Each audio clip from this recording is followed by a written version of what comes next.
This is the week that Kenya celebrates Madaraka, the attainment of self-rule, rule that is free of outside control, independence. Let's set the stage with some historic context.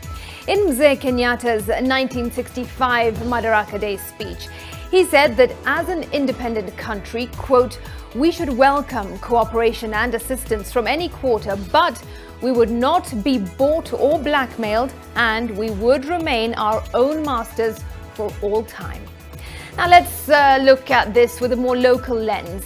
Local in that, let's consider the internal independence. We have in this country institutions that are by constitutional definition independent.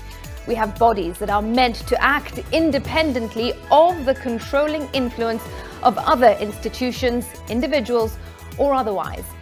But both in plain sight and under blankets of facades, this independence is devoured and spat out as agreements, yet it really bears marks of arm twists and squeezed handshakes. The structure of the government is in three arms: the executive, the legislature, and the judiciary.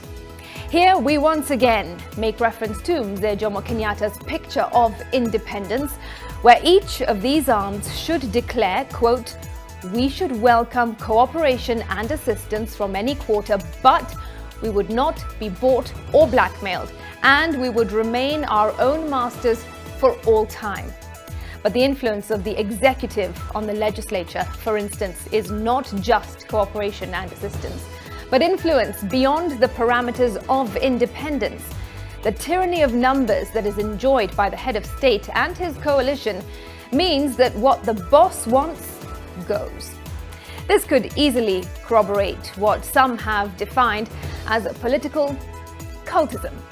This has been seen in statements that some of the Kenya Kwanza leaders have said, indicating that the controversial parts of the finance bill, for instance, will come to pass despite any uproar.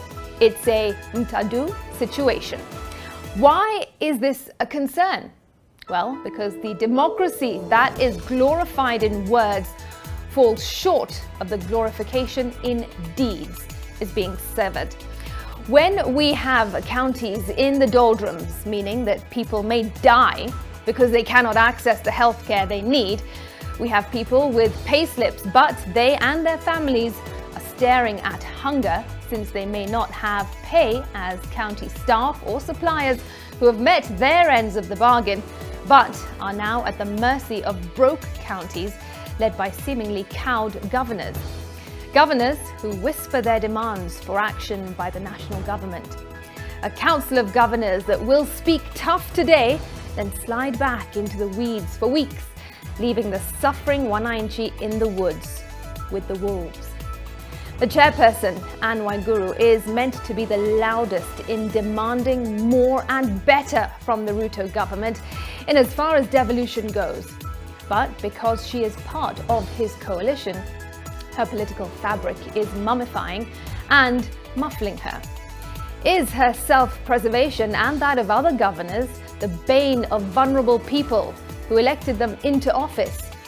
On the justice system, the Director of Public Prosecutions, Noordin Haji, has been on the receiving end of criticism over the withdrawal of many high-stake cases, which have raised eyebrows and suspicions of interference in this office that is meant to be independent.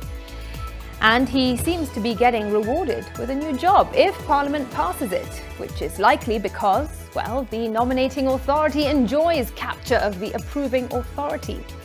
The members of both houses of Parliament, the county governors and the DPP, are just but a few of the instances where the faith of the people in the leadership has been tested. A people that is not only broke economically, but is also broke on trust. But why? Why are these leaders bold at the podiums, but seemingly timid behind the curtains? Are they too afraid of the repercussions of the powerful presidency? Is it a case of speak at your own risk? Are they trading their people's hopes for their own desires for favor from the powers that be? Is public participation being reduced to a mechanical academic activity in a predetermined process? Are we putting democracy's neck on the guillotine of political expediency? Madaraka Day is coming. May true independence be experienced. May true leadership be exercised. May any form of mockery of the great people of Kenya end. That is our memo tonight.